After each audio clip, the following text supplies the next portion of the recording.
30 March એટલે કે આજથી ચૈત્ર નવરાત્રિ શરૂ થવા જઈ રહી છે, જેમાં દેવી દુર્ગાનું આગમન કરવા માટે ભક્તોમાં ઉત્સાહની લાગણી દેખાઈ રહી છે.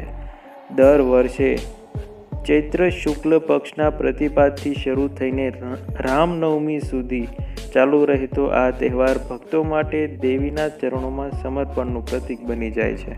આ વખતે નવરાત્રિ 30 માર્ચથી 6 એપ્રિલ સુધી ઉજવવામાં આવશે. શાસ્ત્રી અને અનેક સંતો દ્વારા તમારે આ દિવસોમાં કેટલીક વસ્તુઓની ખરીદી ન કરવી જોઈએ તેવું સૂચવવામાં આવ્યું છે. તો ચાલો જાણીએ કે ચૈત્ર નવરાત્રિમાં આપણે કઈ કઈ વસ્તુઓ ખરીદવાનું ટાળવું જોઈએ. સૌથી પહેલું એટલે કે પ્રથમ છે ચોખા. ચૈત્ર નવરાત્રિ દરમિયાન ચોખાની ખરીદી ન કરવી જોઈએ.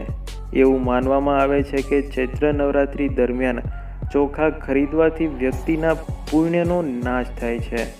આવી સ્થિતિમાં જો તમે નવરાત્રિ દરમિયાન ચોખા ખાવા માંગતા હો તો તમારે નવરાત્રિ શરૂ થતાં પહેલાં જ ચોખાની ખરીદી કરી લેવી જોઈએ.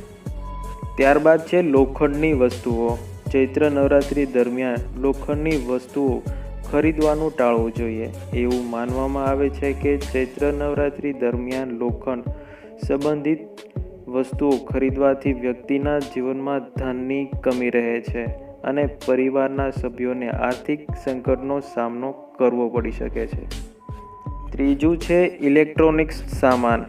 ચૈત્ર નવરાત્રિના 9 દિવસોમાં કોઈપણ પ્રકારના ઇલેક્ટ્રોનિક્સ સામાન ખરીદવી પણ અશુભ માનવામાં આવે છે. એવું કહેવાય છે કે આમ કરવાથી કુંડળીમાં ગ્રહોનો પ્રભાવ અશુભી બની જાય છે. ગ્રહ દોષો પણ ભોગવવા પડી શકે છે.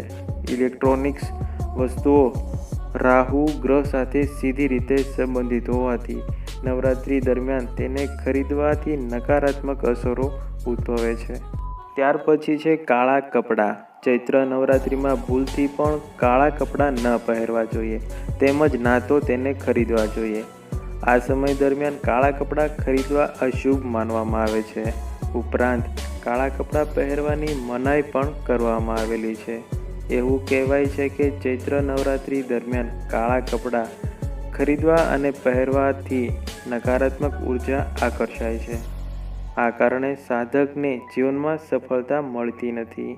એટલા માટે જ આ ચૈત્ર નવરાત્રિ દરમિયાન કાળા કપડાં પહેરવા અથવા તો ના તો ખરીદવા જોઈએ.